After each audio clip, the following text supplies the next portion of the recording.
Hey guys, welcome to Fearless Cooking. This one is one that I'm recording because I'm going to be tied up next Sunday and I wanted to make sure that we didn't miss any. And this is one that I've been looking forward to doing for a long time. And there's some time-lapse stuff that needs to happen with it. So I figured what better way to do one of the recordings than to do it with cow tongue. Now, I know a lot of people are going to immediately go, oh man, there's no way I can eat cow tongue. And I have to admit, it looks kind of gnarly. All right, this one I just got it. I took it out of the freezer yesterday afternoon. It's still kind of frozen, so I'm going to cut it a little bit just to get it to where it'll fit in the Instapot. And the other thing we're going to do today is I'm going to turn this into tacos later on today. So I'll show you that step. The other thing I talked last week about something I've read that said that you could take raw, if you were going to eat an onion raw, you could soak it in cold water for like 30 minutes and it takes some of that the heat out of the raw onion. So I figured what I'd do is I've got a piece here, all right, I'm just going to put that in this ice water, all right, it'll float there a little bit, but I think it'll be fine. And then I saved a piece out to be able to do the comparison. And I'm also going to do it because I'm going to do a mango salsa. So I figured, well, hell, I'll try it with garlic as well. So the ingredients that are going to go with the cow tongue, I'm going to keep this one pretty simple. It's just going to be chicken stock. If I had bone broth beef stock or something on hand, I'd use that. But I'm just using whatever meat stock that I have. I'm going to use some, of course I'm going to use some fish sauce. I've got an onion in here that I've cut up, and I've got 3 cloves of garlic. And I'm just going to put all that in, put some salt and pepper on, and because this is partially frozen, probably put it in for about an hour and a half. And while this is going, I'm going to make a carrot slaw, and we'll cover the ingredients on that in just a minute. And then I'm also going to make that mango jalapeno chutney. But first, let's see just how much fun this thing is to cut in half since it's partially frozen. The beauty of a sharp chef's knife. All right, so let me wash my hands.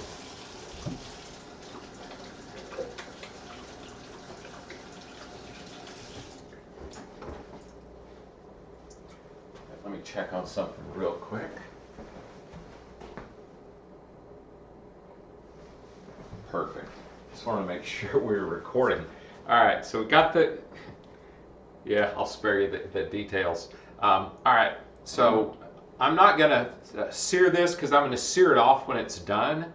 So I'm going to put some chicken stock in here, and I'm going to put a pretty good amount because I want this. In fact, I'll probably just put the whole thing in there because I want it to cook in the broth.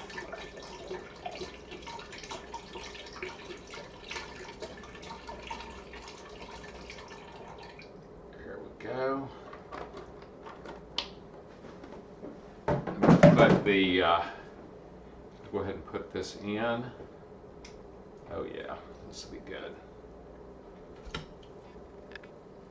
Then I'm going to add the onions, kind of nestle them down around there on it. I'll show you all this in just a second, and put the garlic in.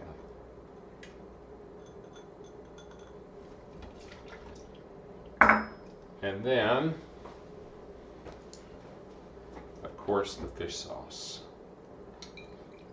And I just give it, 1, 2, 3, 4, something like that.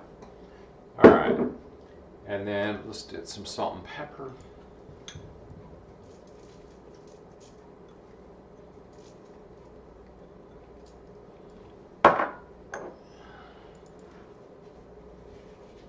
Just a generous couple of pinches.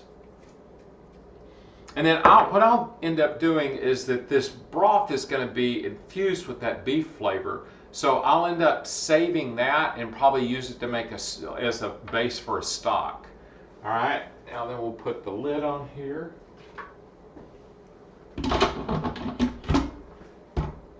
Doing this backwards. Okay, so let's see. I want to set it for, whoops, that would have been disastrous. Well, let's get this where I can see it, and then I'll turn it back around where you can see it. Okay, so I'm going to do pressure, and I'm going to make it an hour and 30 minutes.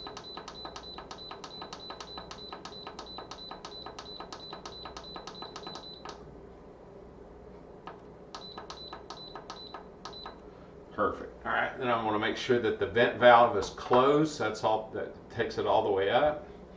And then as it starts coming up to temp, it'll do its thing. All right, good. So it's started. So now then what I'm going to do is I'm going to make the carrot slaw, and I'm using a food processor, and it's not required. I mean, you could use a mandolin, you could use a vegetable peeler, because what we're going to do is that we're going to like shave the carrots. Okay, we're just going to cut them, and you know what? I've got a blade in here that says it's got a 4mm cut on it, so we'll see what that looks like. I've never used that blade before. And what we're going to use in here, and I'll have the ingredient list for you. We've got 1/4 cup of Dijon mustard. Where did I put that? Ah, here. You know, I violated one of my rules about not having everything right where you need it. Here's the mustard that's going to go in it. We're going to use 1/4 cup of olive oil. I'll eyeball that. We're going to use red wine vinegar, kosher salt, black pepper, 2 pounds of carrots, and a scallion. So, and then the jalapeno is going to go with the mango and the tomatoes and the red onions for the taco tonight. So anyway, I'll get this thing started. Let me scoot this back so you guys can see easier. Obviously, whenever I get ready to vent it, I'm going to have to move it because I don't want it remodeling the underside of the cabinet. But I don't know if you can see this or not. Let's do this.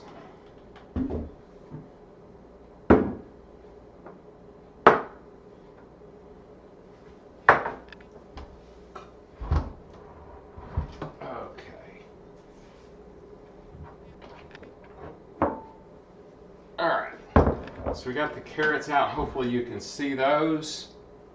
Yeah, okay. And we're just going to take one, put it in here like this, and let's just see what happens.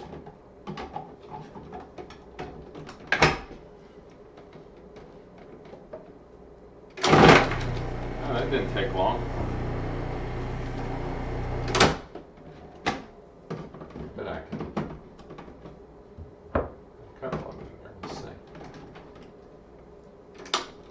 Now it's got to have this thing in place.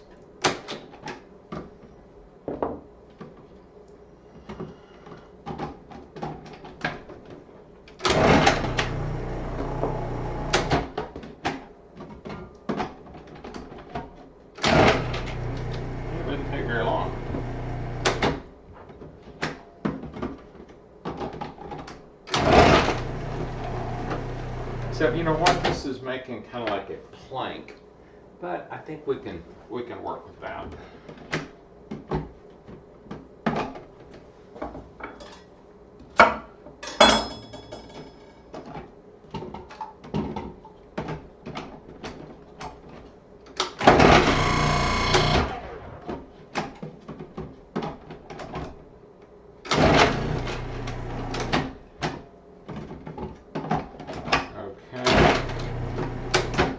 Yeah, I know that they make these things that have like an adjustable blade on them. That would probably be better for this.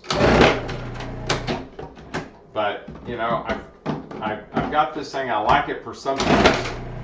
And I figured I might as well give it a chance. Yeah, I thought as soon as I take that out, I'll see what happens. Oh, okay. Makes it a little better.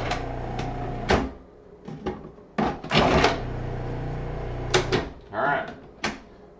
Did a pretty quick job. Now if it did a workable job, yeah, we'll see. I think what I'll probably do, you know, I could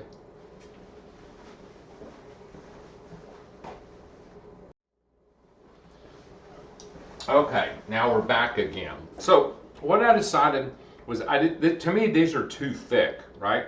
So, you know, kind of in keeping with fearless cooking, one of the things that I look at with this stuff is, you know, you can always pivot and recover. Okay, so, you know, is it going to be the same as if it was perfectly, you know, sliced, you know, like microscopically thin? Yeah, you know, and maybe this is going to mangle it up too much. We'll see. At the end of the day, carrots are going to go with everything else that I have here, so it's going to taste good. We just got to figure out, okay, what's the best solution that we've got. So, like I said, I took this thing out, I put the blade in. All right, so now let's see what happens with it. We're going to put a handful in here.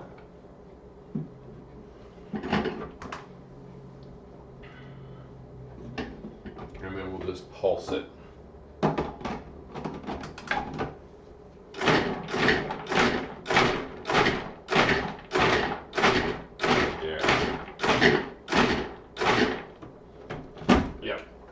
I don't want to turn it into something super fine, but I think this will work great.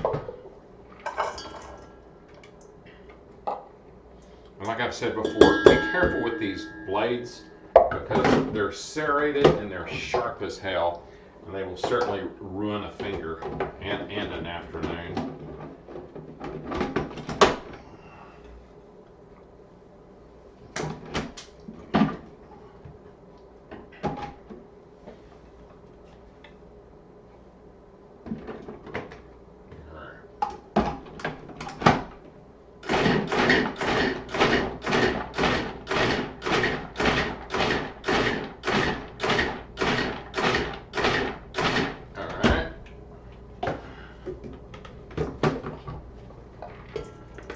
You know, you could, of course, be doing all this with a chef's knife.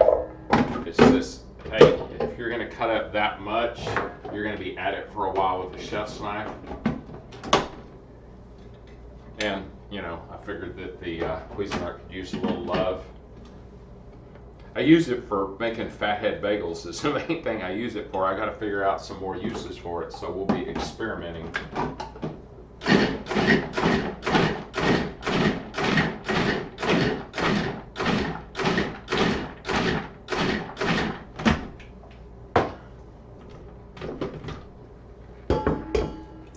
Yeah, if you have a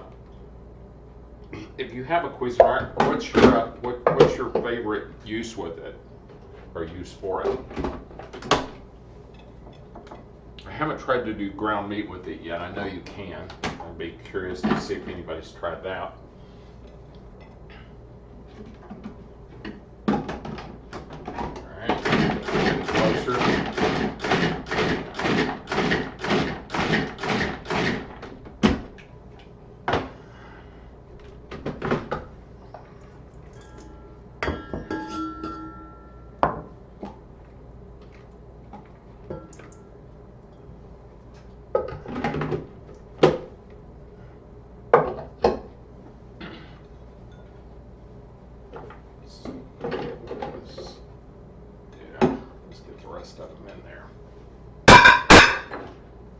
And you can hear the Instapot starting to boil along, so which means it'll be that the safety valve will be popping up there pretty soon. All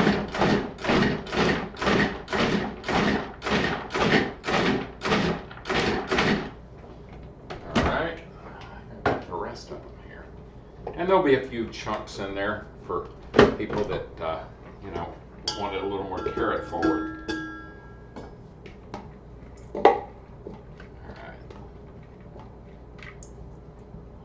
And that was a little under 2 pounds of carrots. Let me get this out of the way.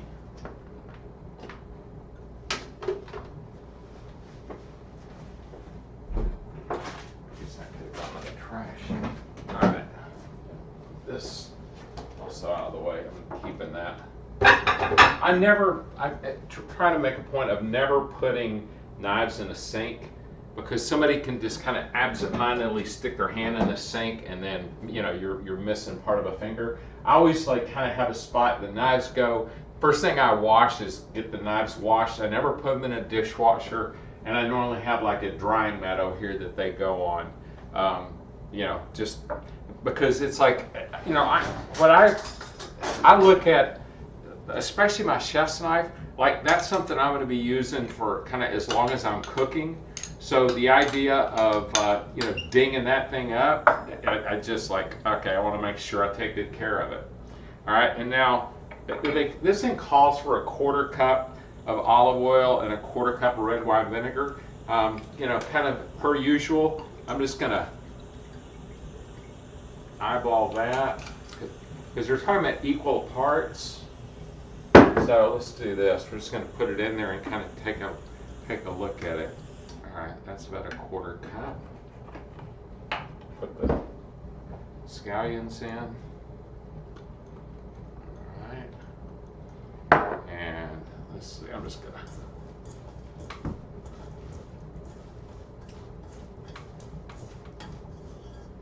Oh, and we'll add a little salt and pepper too.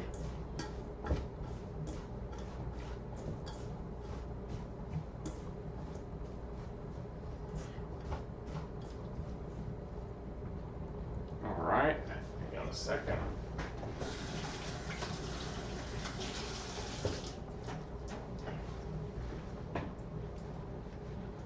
All right, salt and pepper. Once again, it'll get mixed up after this. All right.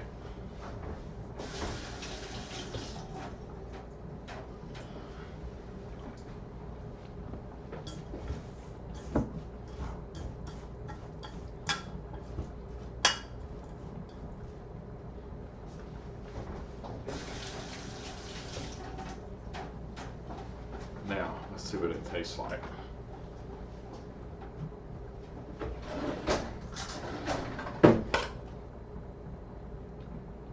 And it'll marinate, obviously, with the vinegar and all over there over time.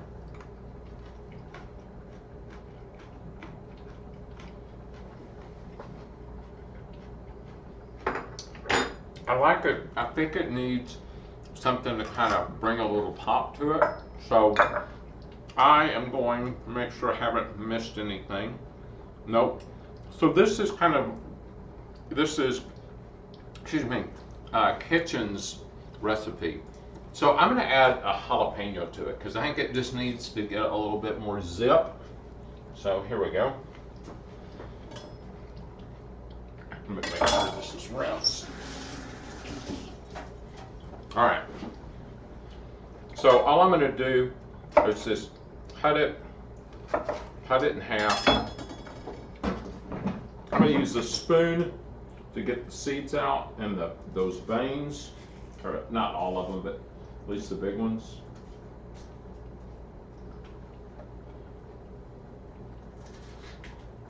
And jalapenos are one of those things that and cilantro, I always want to make sure I've got in the fridge, so I've got an extra jalapeno that I'll put into service to use for the salsa. But I just cut it kind of thin.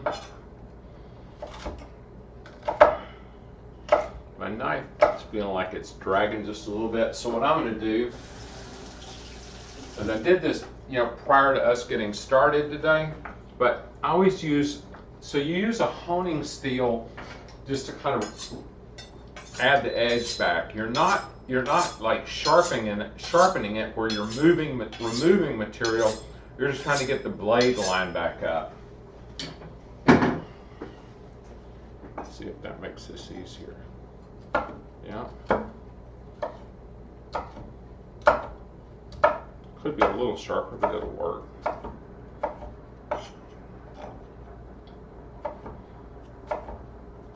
I've heard that it basically you only need to sharpen a knife a couple of times a year.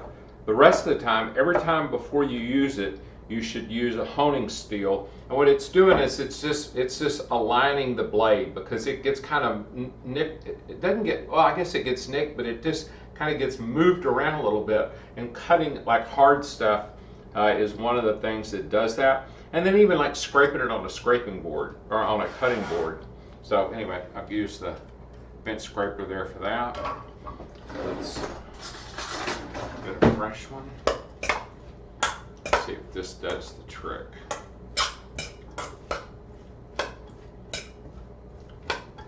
I also may hit it with a little lime juice.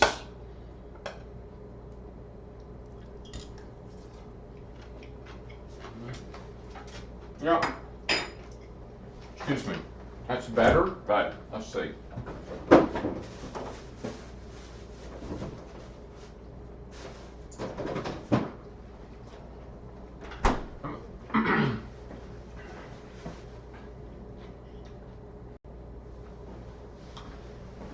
Okay, I went and grabbed the lime because I hadn't planned on using a lime in this, but here we go. Let's see what this does for us.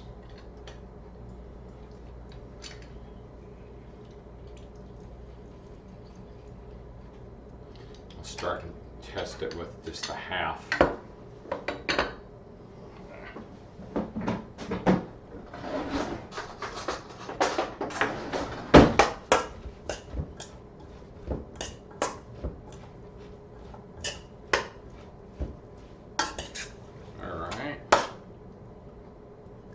See what we got.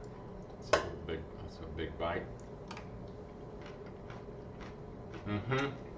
I like that better. All right.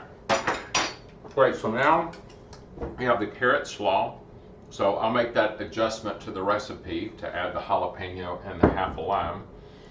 And what I wanted to do is try this onion to see if it's made any difference. So this is the one that's been in the water. Let's cut a little piece of that off. And this is the one that was just left raw. So I guess I should try the soaked one first. Okay. Tastes like an onion, but yeah, it's got kind of that sulfur bite on the back. Let's see if this is stronger.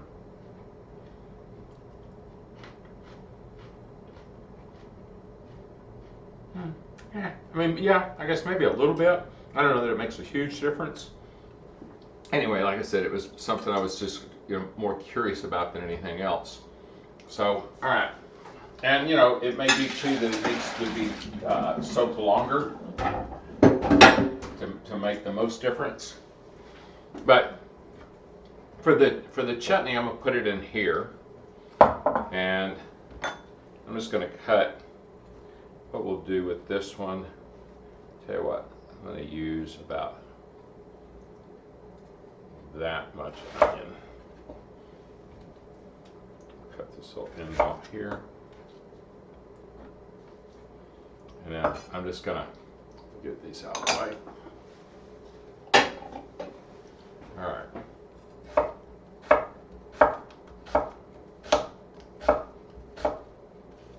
There's other, this would not be how I would cut like a half of an onion, but for this will work fine. Just gonna make sure that I try and get the pieces in kind of a tame size, so you're not getting a very big mouthful of raw onion.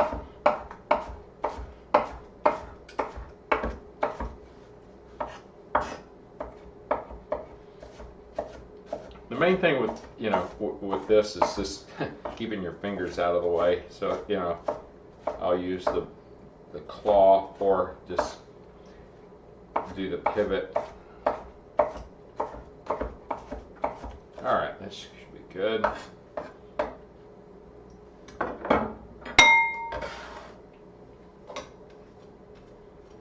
And then let's get another jalapeno.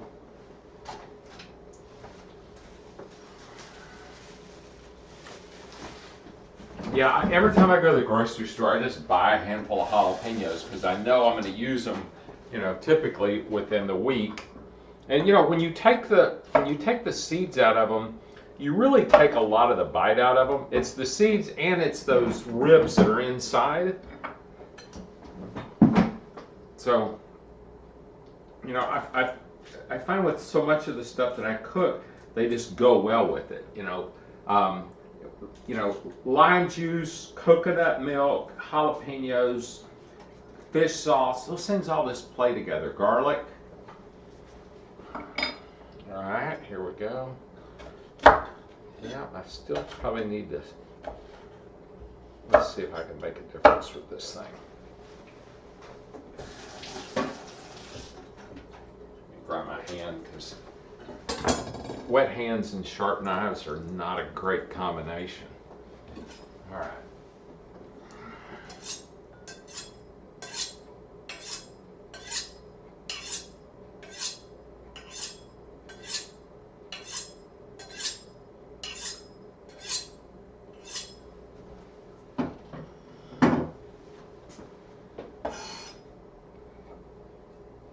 Yeah, that's easier. It still could use a little help.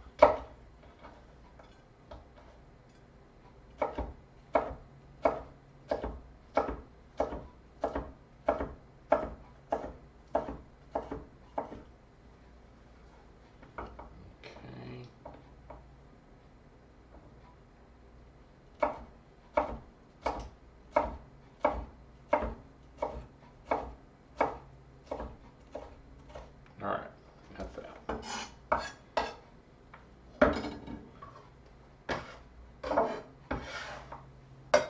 And we'll do the garlic. Get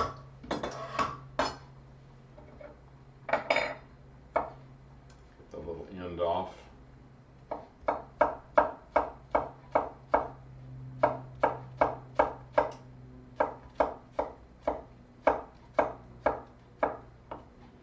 Okay. Give it an extra little mince. Alright, now then, after that we'll do the mango. I don't know about you, but I love mango. Now, I usually like the champagne mangoes, but, you know, this one, I saw it in the store and went, alright, that's calling out for to get served with jalapeno in some capacity. So what I usually do is I just get most of the peel off, and then I'll show you here in just a second. I mean, and I've seen some great, you know, oops, oh well.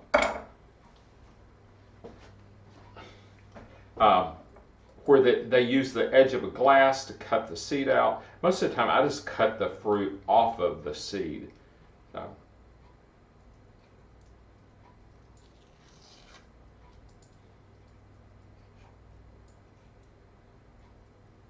probably should have pulled the sticker off first, but oh well. And I probably won't put all of this mango in there. I'll save some of it just to enjoy it, as they say, eaten out of hand. All right, so what I do is that I just, if I'm wanting it cubed, right, no, I'll use the bigger knife, is I just cut some slices, and then I'm going to cut, let's put this here and I'll drop it right in there. I just cut across it like that. So just cross hatch it.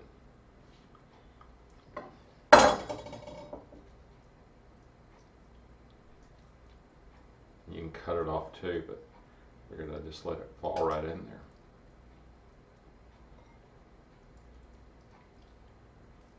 Oh yeah, this stuff smells incredible. And once again, no wet hands and a sharp knife, so let me rinse these off.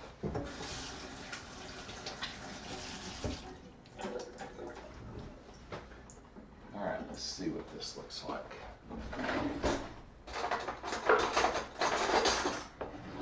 Before I do that, I know it's going to need a little salt.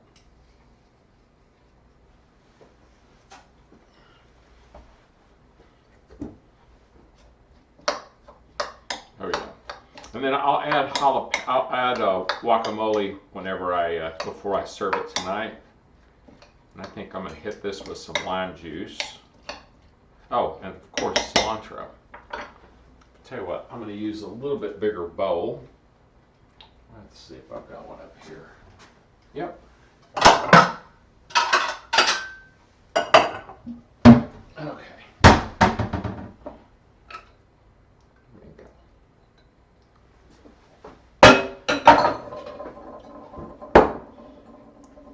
And tomatoes. So with these, this is kind of a messy cutting board. Let's clean this thing up a little bit.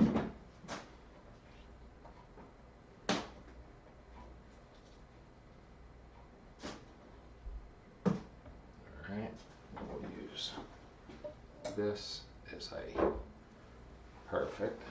I don't know if that's perfect, but it'll work. Yeah, it does kind of look like a battle scene over here behind me. Alright.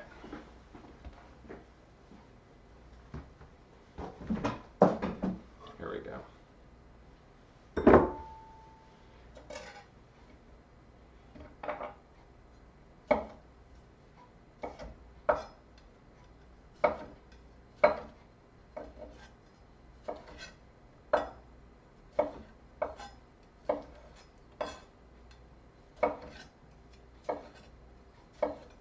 It's better. Oops. Runaway tomato.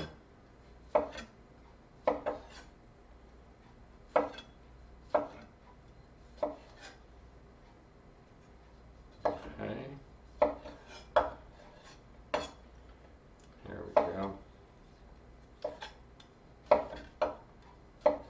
Just about done. We'll just go ahead and do all the rest of these. And then we'll put the cilantro in and the lime juice.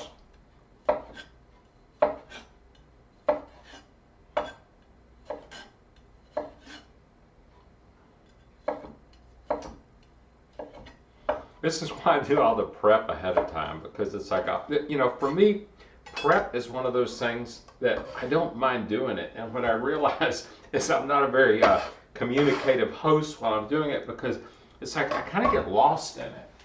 And I was wondering if I was going to manage to find that tomato that I've dropped on the floor, and of course I did, so hang on.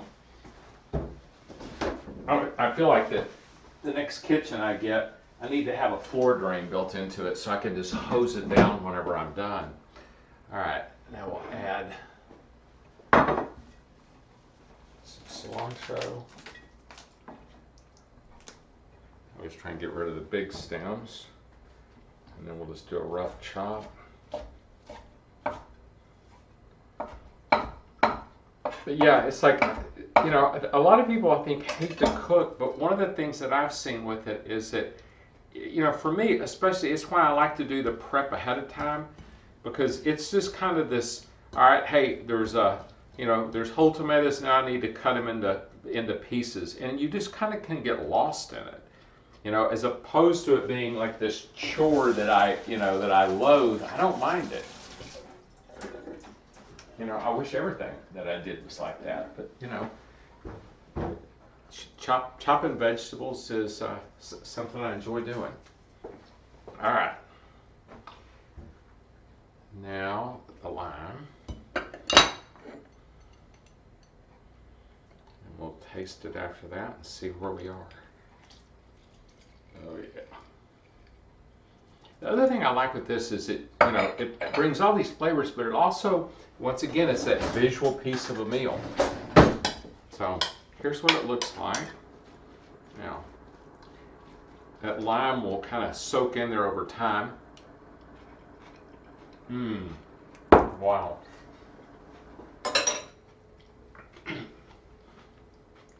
Definitely get that bite of the jalapeno, but that'll kind of mellow out a little bit too. But this thing just elevates the meal. So when you take this and that, and then we'll have the tacos, and I'll probably use some, I've got some goat's milk yogurt that I'll use instead of sour cream. And you know, that's going to turn out to be a pretty great meal. Looks like it's about an hour and 15 minutes on this, so we'll pause it. I'll bring you guys back on whenever I open this thing up, and then we'll rejoin again when we do the tacos. Thanks.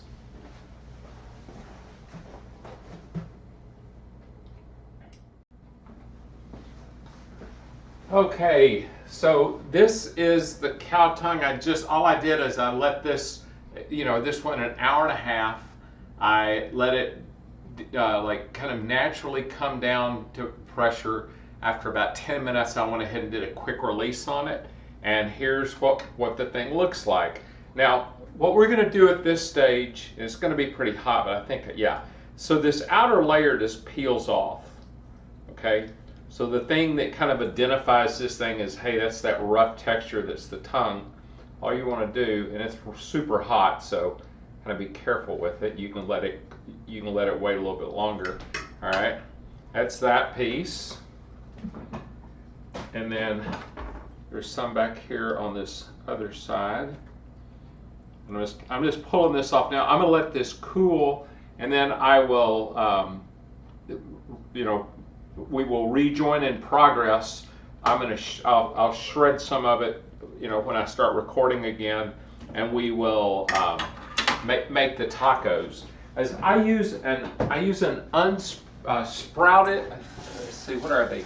They're sprouted corn tortillas, and sometimes I'll just buy just the regular non-GMO corn tortillas. I don't eat tortillas that often, but if I'm going to do something like, if I'm going to go to enough trouble to make tacos with something like tongue meat, then I want to make sure that I've got, the best taco.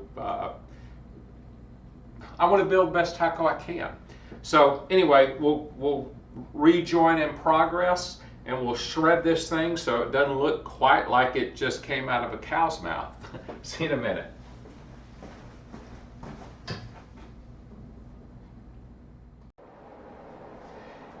Hey guys, thanks for rejoining me. So, we're going to break this piece down, and what I would do is just use like a fork and kind of your hands, but basically we're just going to kind of shred it. Now, the thing that, obviously you kind of have to get past okay, this is a cow tongue, but man, the meat is incredible. The other thing that I like about it is that there's hardly any waste at all to it. You saw me pull the, that layer off that, that's on the outside, that kind of gives a tongue its rough texture. But inside, it's all just one big giant muscle, right? So it's really not that much different than any other muscle, on a cow, except just where this one comes from. So I'm not going to crisp all of this up. I'm going to do just a little bit of it here. And there's a couple of real big pieces of fat. We're not going to add those in there because this is, this is not like a super lean cut of meat. All right. Yeah. Okay. So I'll use that in just a second, but I'm going to go ahead and get the a couple of corn tortillas kind of warmed up. Hang on a second. Yeah, I think, lingua tacos have been a thing on taco trucks for a long time.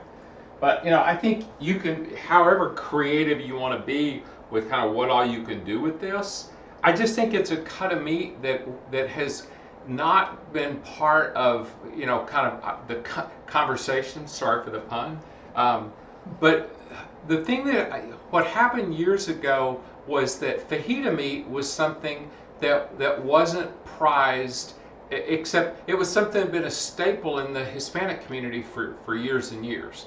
And then all of a sudden, some of the fancier restaurants found out about it, and they started serving it, and all of a sudden it went from, $1.95, $2 a pound. All of a sudden, sometimes you'll see it like $8 and $9 a pound. I think over time you're going to see the same thing happen with tongue. So now you kind of have a chance to get that inside track, so that you can, you can be going, when everybody else is raving about it because it's blown up, you can be like, man, shoot, I've been eating tongue for so long, I can't even remember the last, when I first started eating it. So, here's a chance that Fearless Cooking gives you a chance to like jump out ahead of the curve. All right, here we go. We'll get this thing fired up. And I'm using the non-stick just because it's a lot easier with the corn tortillas so that they don't stick to it. I'm just going to use just a little bit of oil. We'll let that get hot.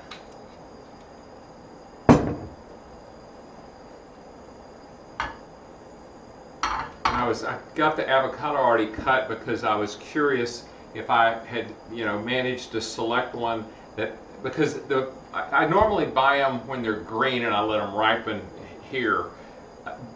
none of the ones that I had were ripe yet. So to me, it's always kind of dodgy whenever you go like to the grocery store and get them, because if they're soft enough to where that they're worth eating, like today or tomorrow, a lot of times they've been squeezed so much that it's just one big giant bruise. So this one actually looks really good.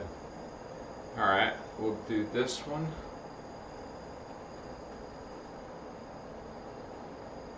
And I'm just really, what I'm trying to do is just get it warmed up. These are sprouted corn tortillas, and you can get rid of some of the offending things with some grains by sprouting them. Corn is one of those deals that it's like, if I'm going to eat it, I really make a point to try and get it organic. Now, obviously, if I'm eating chips in a Mexican restaurant, I don't know whether or not the chips are organic or not. Probably a pretty good bet they're not. But corn is something that is probably a substantial portion of the crop out there is genetically modified. And it's not so much that I freak out about that the organism itself is GMO. The biggest problem is that so many things, the reason they're GMO is so that they can withstand being sprayed by Roundup.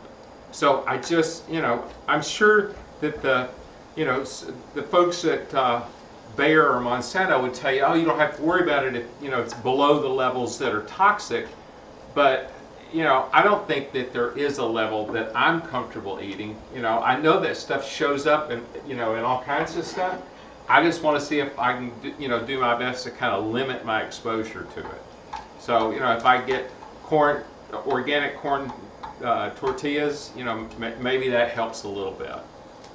And I think at the end of the day, it's kind of an all of a cumulative thing. It's not one particular thing. It's just, okay, what can you do to, consume as few, insecticides and pesticides as possible? Or not, depends on what's important.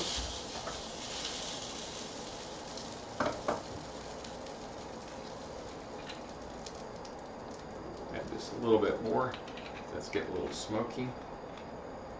Boy, turn the heat down just a little bit. Yeah, we got way more than enough to cook that up. Oh yeah. All right, and then we'll crisp some of this stuff up, or at least get it good and heated.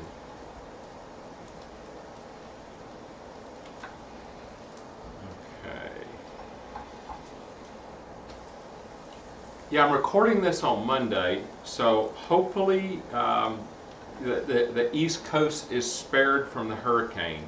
It sounds like it was, pretty dramatic in the Bahamas. So I hope the folks in Florida and Georgia and the Carolinas can, get just a little bit of rain and that be the end of it. But thinking about those folks today. All right. Just about ready on this one. Yeah, I think that should be good. Put that there. All right. And now, oh yeah.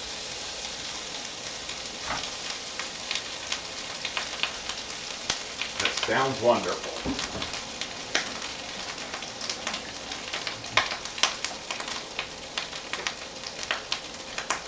Okay, so this won't take but just a second. Okay, rather than use the tongs on that, I will use this. It's like if you can, they tell you that this stuff, you can use metal utensils in it. I think if you do, you start to damage that coating. And with me, as soon as I see that the coating is starting to take some nicks, that's when these go in the garbage and I get another one. Because, it's another one of those things. It's like, yeah, they say it's inert, but I'm not convinced that that's the case. At some point, I want to get it to where virtually everything I do is cast iron or carbon steel, or stainless steel.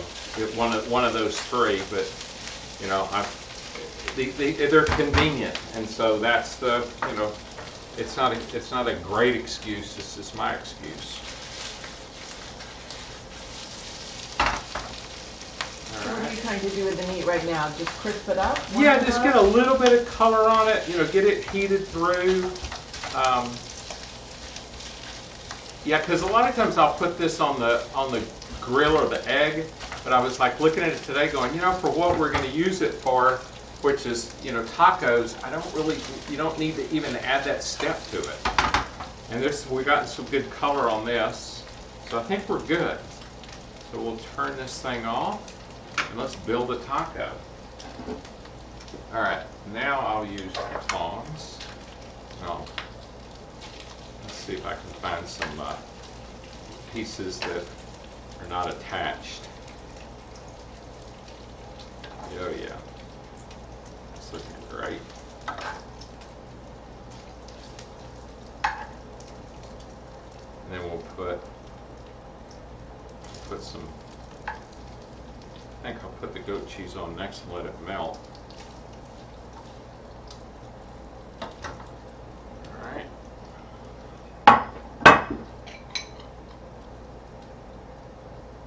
Oh yeah. This stuff is wonderful. I like the tang that the goat cheese adds. Okay, and now then put a little salsa on it.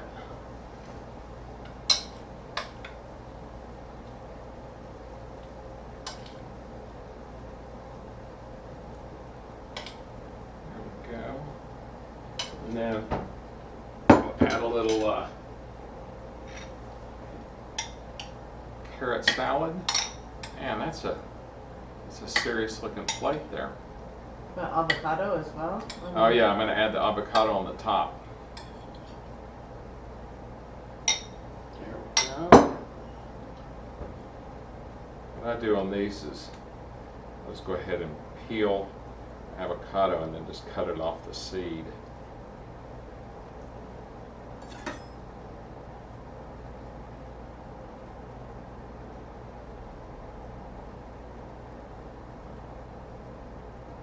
Get that where it belongs. Oh yeah. Well, guys, I hope that you enjoy your tongue tacos. Or if you decide to use it for something, you know, other than tacos, I'd love to see what else you do with it. But it's been a pleasure cooking with you today, and look forward to cooking with you again in the near future. Thanks a lot. Have a great one.